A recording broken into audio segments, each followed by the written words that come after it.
Salut et bienvenue dans une nouvelle vidéo. Aujourd'hui, je vais te parler de la focale. Déjà, on retrouve deux types de focales. La focale courte et la focale longue.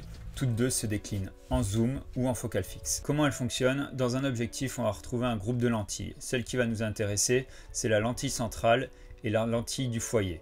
Entre ces deux lentilles, il y a une mesure, par exemple de 100 mm, qui va correspondre à la distance focale. Ce nombre de millimètres va correspondre à un angle de vision.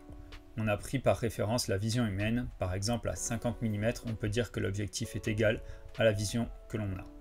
À 35 mm, on considère que c'est un grand angle et par exemple à 100 mm, ça sera un zoom. Alors attention, pour uniformiser les focales, les constructeurs ont choisi de partir sur le format 24-36 qu'on appelle aussi plein format sur votre capteur.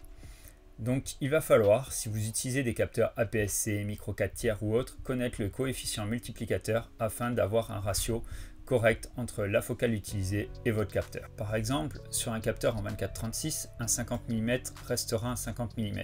Mais si vous passez sur un APS-C, il faudra multiplier par 1,5, ce qui vous donnera un 75 mm. Ça, c'est dans les grandes lignes.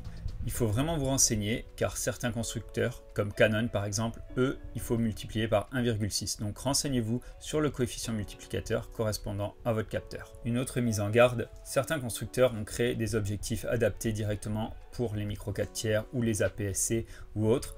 Si ces objectifs, vous essayez de les monter sur un plein format, vous allez avoir du vignettage. Je vais faire une petite parenthèse pour te parler du bokeh.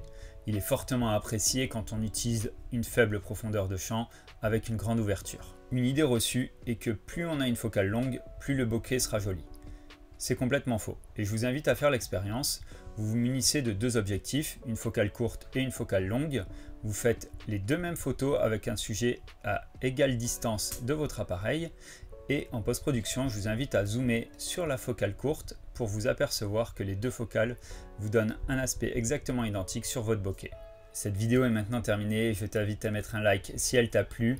Je te dis à demain pour une nouvelle vidéo et en attendant, reste créatif.